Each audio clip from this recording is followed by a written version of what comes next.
In this video, we're going to do the stimulus check update and the stimulus package update for July the 27th. But before we do, if this is your first time at our channel or you haven't subscribed, click on the subscribe button at the bottom. My name is Travis Sickle, Certified Financial Planner, helping you reach your financial goals.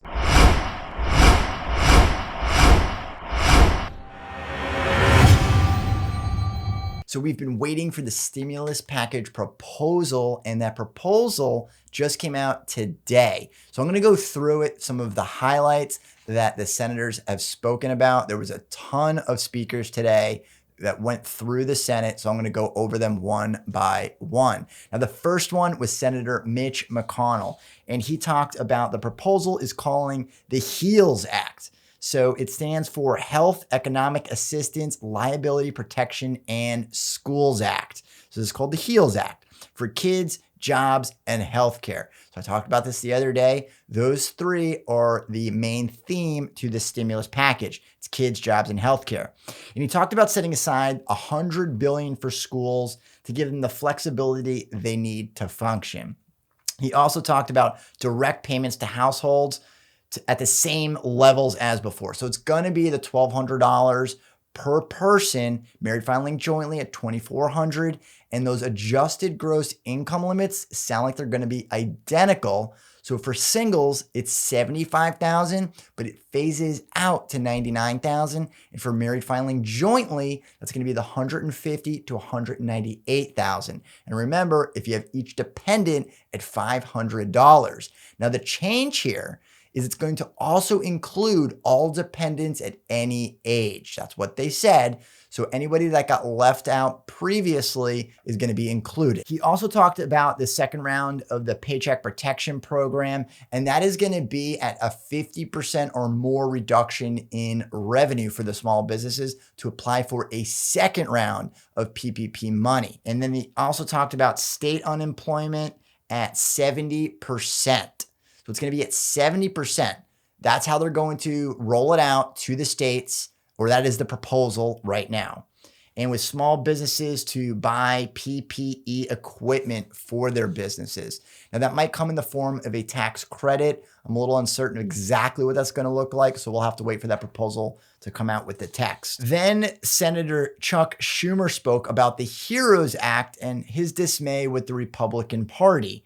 And he talked about how states can't cope with the implementation of a variable unemployment benefit. So he said that they can't even cope with the $600 because there's a break in the unemployment benefits. There's a bunch of states that are going to have to go through the employment process or the unemployment process again just to get their residents the unemployment checks. And then he talked about it could take weeks or months to get this done. Now, it was a mess the first round. Florida was one of the worst that I saw, and I don't know what we're going to expect moving forward, but it sounds like it's going to be pretty difficult to continue unemployment benefits, in the federal unemployment benefits, in addition to the state unemployment benefits, to get those back up and running for several weeks, if not months. And then Senator Grassley of Iowa also spoke, and he talked about the unemployment at 70% of lost wages. And then he talked about needing more workers. We need to get back into the workforce to make this all work, and that the government doesn't create wealth, it consumes it. So that was his take on why we need to reduce unemployment benefits. And then he talked about the tax credits for small businesses. Now, we knew a little about the tax credits. We don't really know what they're going to look like for rehiring employees. And then he also reiterated the $1,200 impact payments, or the stimulus checks. And then Senator John Cornyn of Texas also spoke on the Safe to Work Act. And this is going to be a liability protection for businesses that follow the guidelines. And he emphasized this is not just a way that they're going to ban all coronavirus lawsuits, but if the small business follows the correct protocol, it's going to give them protections in order not to get sued. And he pointed out that even if some of these businesses can defend themselves successfully against a coronavirus lawsuit, they might go out of business just from the cost of litigation. And he said it was to eliminate the bad actors. And then Senator Tim Scott spoke of South Carolina, and he said 1 of 4 who lost their jobs in April were in the restaurant industry. And he wanted to implement 100%, or one of the proposals is 100% deduction for small businesses, or for businesses in general, for meals to help jumpstart the restaurant industry. Now, this is up from 50%. So if you're a small business, you can write off 50% currently on your meals, but they wanted to increase this to 100% to help stimulate the restaurant industry, because small businesses that go to restaurants to entertain clients or to do business or talk about business, that is a huge part of the restaurant industry. So they wanted to do 100% for the deductions of small businesses. And then Senator Collins spoke from Maine on the PPP, but she didn't really articulate too much on the PPP program, except the success of the first round helped a lot of small businesses. And then Senator Rubio of Florida talked about the second round in the PPP.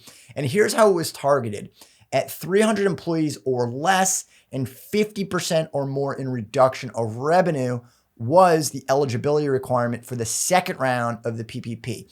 And that is pretty in line with what we thought it was going to be. We thought it was going to be 50% reduction in revenue for those who would qualify, not just any small business that was affected by the coronavirus. And then Senator Rubio talked about a loan, a new loan at 1% for 20 years at 2.5 times the annualized revenue for those affected by the coronavirus that were in minority areas. So that would be a huge shift. And he went through an example talking about the comparison of the current PPP program at 1% for 5 years, comparing it to the 20 years, and how those payments would affect the small business. Well, it's still a great loan. If you can't make the payments, then you're going to default on the loan and go out of business. So that was another proposal in addition to the PPP program. And the last speaker that I'm going to talk about was Senator Romney from Utah. And he talked about the Trust Act. And he was saying that this is getting bipartisan support. And it was to create committees to basically fix Social Security and Medicare. So those are two trust programs.